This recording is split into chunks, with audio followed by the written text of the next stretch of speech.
She said she was carrying my child. Turns out, she was carrying a plan.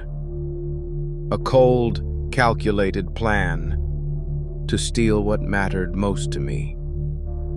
And I never saw it coming. We'd been married just over a year. Her name was Brooke. Quiet, elegant. The kind of woman who speaks softly but always gets her way. Everyone loved her, especially my grandmother. My grandma raised me. After my parents died, she became my everything.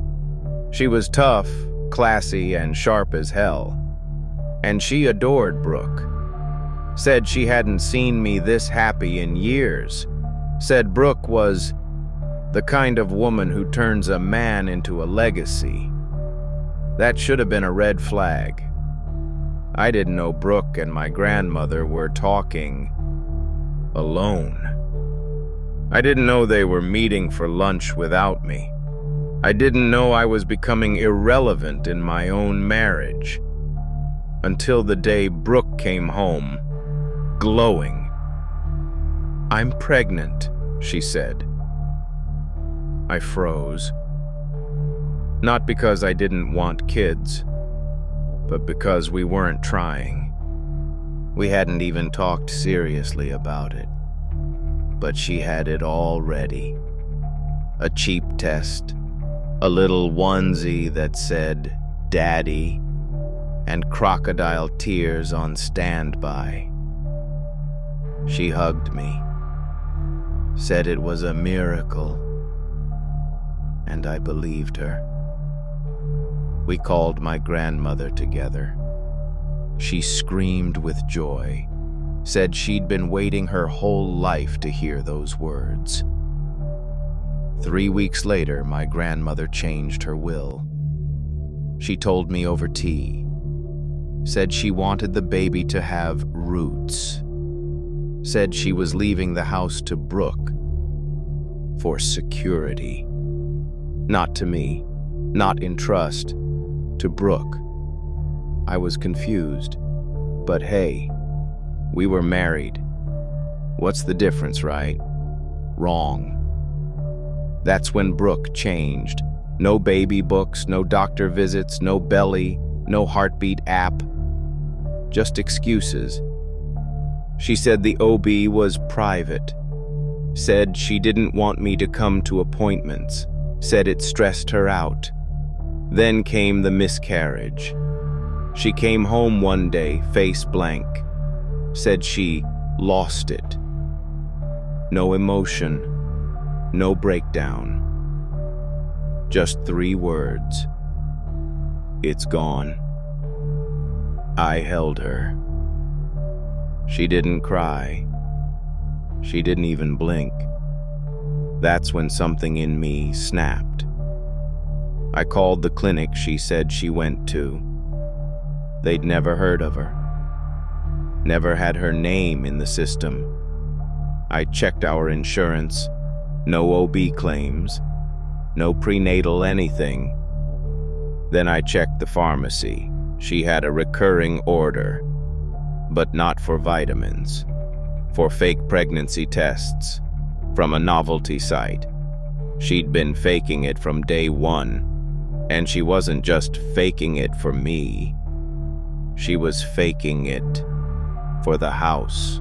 I didn't confront her that night. I made her tea, held her hand, told her how brave she was. She smiled.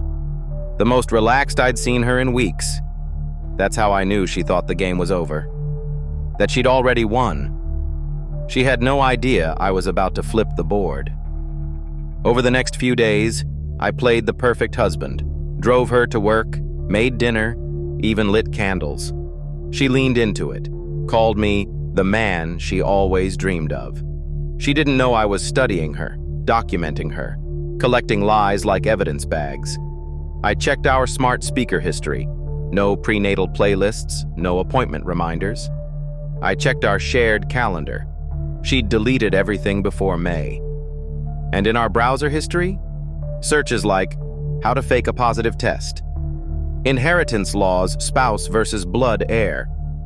How soon can you change a will after marriage? Every page, another knife to the gut. But the final confirmation? A phone call. To the lawyer who updated my grandmother's will. I introduced myself as the grandson, asked if the change was final. He said, "Yes, your grandmother was adamant. She said the baby's security mattered more than tradition." She'd manipulated not just me, but the woman who raised me. I stared at the ceiling that night, not angry, just calm. Scary calm. The next morning, I printed everything. Fake test receipts, emails with timestamps, screenshots of her conversations with her best friend, laughing about how easily old women fall for baby talk. It was all going into the folder. Then came the perfect opportunity. My grandmother invited us over. She wanted to give Brooke her congratulations gift, a small antique necklace passed down to the mothers of the family. Brooke dressed like she was meeting royalty, hair curled, soft pink dress, practiced innocence on her face.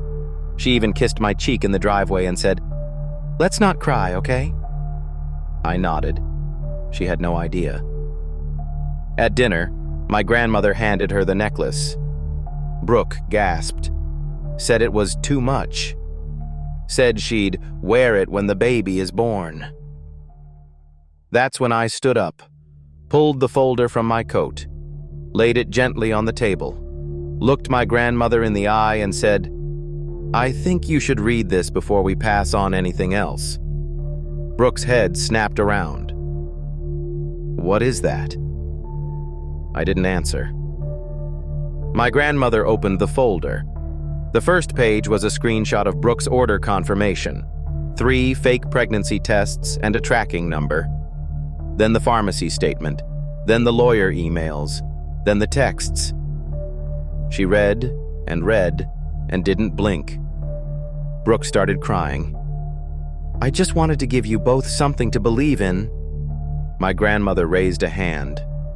Not angrily, just to silence her. And it worked. That night, we didn't speak on the way home. Brooke tried. Said I had violated her privacy. Said I was overreacting. Said this was about love, not property. I didn't say a word, because I had one more surprise. The next morning, while she was out buying flowers for reconciliation, I changed the locks, put her suitcase outside, taped a copy of the divorce papers on the door, and wrote one sentence in Sharpie. "You faked the baby. Now live with the consequences."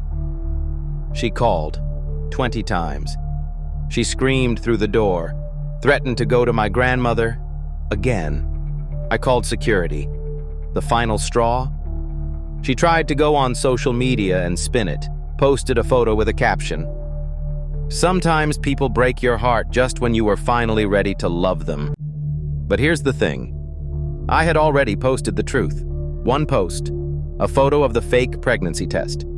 Caption, "Sometimes the baby isn't fake, it's the entire person." She deleted her post, vanished offline for a while. Last I heard, she's renting a guest room in someone else's house. Still telling people she was emotionally abused. Still chasing inheritance she never earned. And me?